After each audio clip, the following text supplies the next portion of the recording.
My name is Richardson, and I happen to have been born in Britain. All peoples have their peculiarities and their enthusiasms. We are no exception. One of our enthusiasms is a game whose cause is served by experts and by those who only stand and wait. And while they wait, certain preparations, solemnly proceeding during many hours, reach their climax.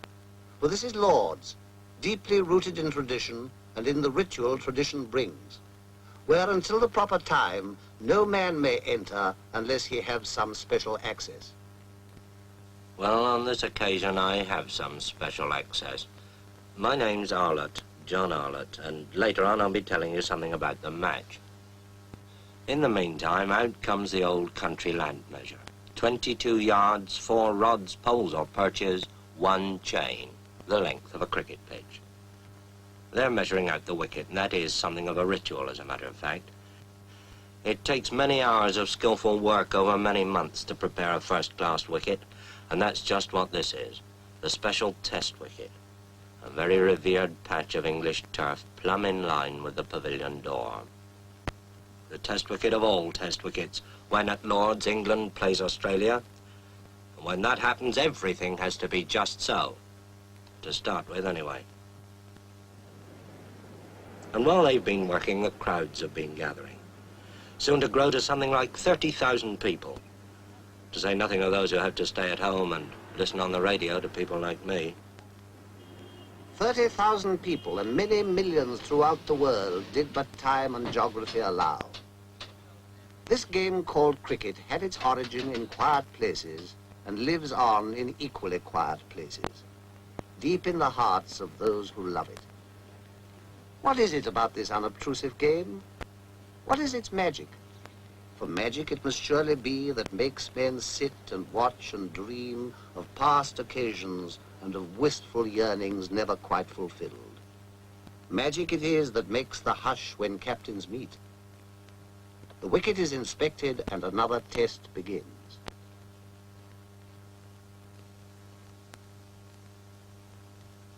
Don Bradman wins the toss for Australia, and Australia are going to bat. They're going to get first use of this good wicket. And here's the England side coming into the field. Yardley leading them, and here's Tom Dollery, Jim Laker, Dennis Compton, and Douglas Wright of Kent at the end. And then, out of the pavilion gate, come Australia's opening pair, Barnes and Morris, Morris in the cap. And Alec Bedser of Surrey begins the bowling from the nursery end. Fast medium right arm comes in, bowls to Barnes outside the off stump, and it bounces off Evans' pads. Bedser again. Bowls again to Barnes, and again beats him outside the off stump. And the first over is a quiet one, a maiden. And Alec Coxon of Yorkshire bowls the second over from the pavilion end. Elbows well out, comes in, bowls to Morris. Morris forces him away on the onside, and the Australian innings is underway. The first run's up on the board. And so another historic test is underway, watched by the press of half the world, watched too by appraising eyes in the pavilion, eyes that have seen many a cricketer come and go. For here in the long room at Lord's, criticism is restrained, praise is brief, and only sunny days and history are long. Here are pictures that have captured in eternal attitudes the beginnings of the game, showing the essence of this thing called cricket, all thought and spirit concentrated on a square of green. A subtle battle between a slice of willow and a round of leather. Days of 2 stump wickets, when bats were curved and the scorer kept the tally with notches on a stick. Paintings of village greens in days when cockfighting was rife. Pictures of the high noon of Victorian peace, when cricket had become part of English education. And Lord's itself in 1837. Then and today, the acknowledged home of cricket.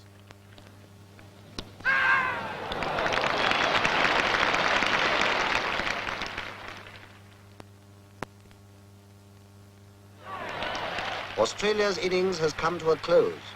The score stands high and is duly noted. There is time to breathe until England takes the field. Now, cricket in the hands of the experts, more than a game. It's a craft at least, almost a science. Let's ask an expert, Bert Rhodes of Derbyshire, to bowl us a leg break on this demonstration wicket. Now, there's the spinning finger, the third one, see, cuddled close against the seam. It comes up. Now, this is the perfect leg break. Watch where it pitches. Just outside the line of the leg stump, and it turns enough to beat the off stump. And now, the orthodox, the natural break, spun off that index finger, the off break.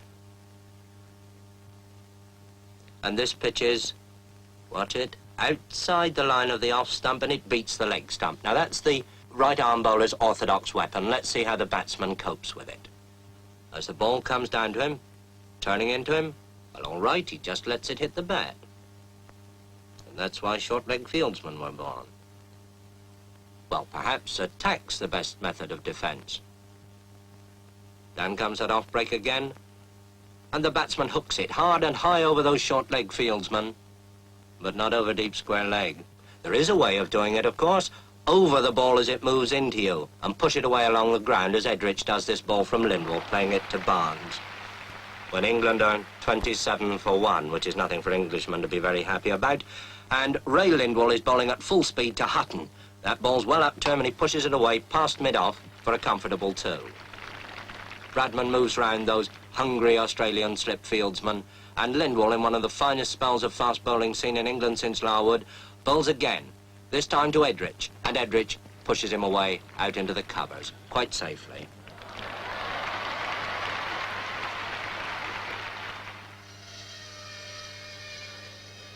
While experts battle, experts forge the weapons that they use. Good white willow with a wholesome heart, long seasoned, like the men who shape it. Skilled hands practicing a long-established craft. For wasn't John Small, the cobbler, making cricket balls at Hambledon 200 years ago? Since then, the craft has grown. And yet, there still remains the steadiness of eye and hand that sews the seams. Seams that in the bowler's hands will give the hidden feel for breaks and twists. Seems to withstand the onslaught of the bat. For the heart of a bat is firm, and its blows have strength and punch. Yes, it's got punch, all right. Power. And it doesn't get there by accident. Take the handle now, with its cane and rubber springing, to whip as it's got to when a Hutton or a Bradman drives a fast bowler far away. There's got to be good splicing for that kind of thing, too, but cricket and craftsmanship go hand in hand, and when handle meets blade in a cricket bat, you've got a real piece of craftsmanship. It's the same with the ball, sewn firm and tight, and when it's done, a durable, balanced projectile, carefully weighed and measured and graded, as precise in its making as the hands that will use it, as precise as a cricket bat. First-class weapons, one designed to break or swing and beat the bat, and the other to fathom the tricks of the bowler and send the ball far away. And it takes Doug Wright at number 11 with a wild swing over the bowler's head, sky high up there into the long field, to save England from the follow-on. And Ray Lindwall, with 4 wickets already in the match, bowls again from the pavilion end, and bowls Alec Bedser. And England are all out for 215, 135 behind Australia on the first innings. There'll be some long faces in the printing room at this news. There's quite an organisation down there. They keep abreast with the play, recording the fall of each wicket and the scores, so that late arrivals can pick up the score in detail straight away as they come in. With Australia 135 in front, they'll probably think that's a pretty sad 3-pennyworth. But now Australia have started their second innings. Bedser bowls to Barnes, his in-swinger, and Barnes puts it away, down to long leg. Round comes Hutton, fielding at long leg, and there's that quick low throw to Godfrey Evans. And now Wright bowls to Morris, and he's out.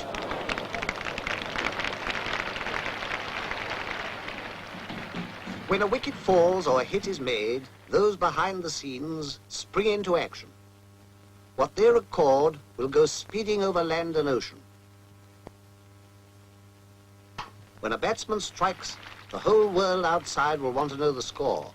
And when they know it, they'll cast an envious thought to those who sat at Lord's and watched. And there goes Barnes, magnificently caught by Washbrook at long on for 141. And Australia are now 431 in front. And now here comes Lindsay Hassett, the vice-captain, to face up to Norman Yardley. I suppose waiting for the earlier batsman, he's had his pads on for best part of 4 hours. Well, he needn't keep them on any longer.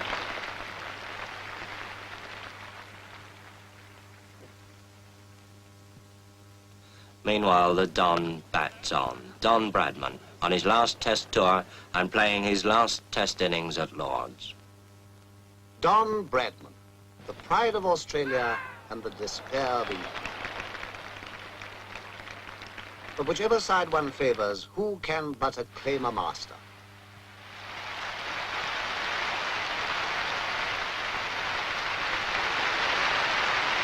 Bradman, whose name now joins the golden pageant.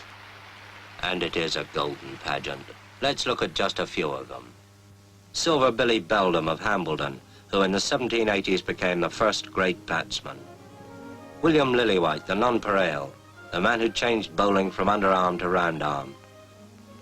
William Clark, the one-eyed Nottingham bricklayer, who with his All England 11 spread the gospel of cricket all through the country. The Lion of Kent, Alfred Minn, the great fast bowler of the 1840s and 50s. Spofforth, the demon bowler from Australia, who in the great test of 1882 even took the wicket of the old man. W.G. Grace, the Gloucestershire country doctor who turned a rustic sport into the science of modern cricket. The first man to score a century before lunch in a test, Victor Trumper. Ranji, and the bowler who suspended the laws of timing, Maurice Tate. Clary Grimmett, the most accurate of all leg break bowlers. A problem even for England's great opening pair, Jack Hobbs of Surrey and his imperturbable Yorkshire partner, Herbert Sutcliffe. Jack Hobbs, the modern master, who, in the 1930s, resigned his supremacy to a young man from Bowral, Donald George Bradman. A pageant of 170 years of cricketers on whom the sun always shines. In retrospect, anyway. But cricket casts its own peculiar glow, and in the years to come, this day too of rain and cloud will be sunlit in the memory. Will rain stop play? Anxious eyes survey the wicket. Willing hands turn too. But fate is kind and the battle is renewed. All through a cloudy afternoon they struggle on. The English batsmen extra careful, heavily conscious of each wicket as it falls. England want 596 to win and Hutton's out for 13, and England 42 for 1 wicket. And now Toshak bowls to Edrich. Ian Johnson catches him at first slip. Edrich is out. England 52 for 2 wickets and in trouble. That'll hurry him and depress him in the printing room. Well, with 2 wickets gone for 52, England are in a lot of trouble. Indeed, almost everything depends on the man who now comes out of the pavilion. Dennis Compton. And with Hutton gone, England's last real hope. So they fight on, a battle of muscle, sinew, and eye. For this is cricket at its finest, calling forth a quality deep in men, the calmness of a Compton on a sticky wicket when the world is watching, steadiness of nerve and quick agility. To be a Hobbs, a Sutcliffe, a Bradman, or a Compton. The heroes change with the years, but the dream to be a cricketer lives on in every generation. And the heroes pass on their knowledge. For cricket is a part of the very substance of a country's education. But the game knows no class, and indeed no frontier. In the West Indies, Australia, New Zealand, India, under the shadow of Table Mountain, developing the same qualities in men, regardless of background, color, or creed. England, 106 for 3, want an impossible 490 to win. Impossible? Well, Compton's still there. And here's Big Bill Johnson with that bucking, bridling run coming in to bowl to him. And Compton's out. England's last hope of the impossible. And now, Toshak bowls to Coxon. Toshak thinks he's out. Umpire thinks he's out. Coxon thinks it's a shame. Now it's all over, bar shouting. The day wears on. Another game is lost and won. Well, perhaps not quite. Defeat has come to England, and to Australia, victory. Australia takes the Ashes. But victory is the least that men play cricket for. They play it for a host of reasons, ill-defined and hard to seek. On school ground, on city street, on village green, they play on. For the urge wells deep from quiet places, in men and in the land they spring from.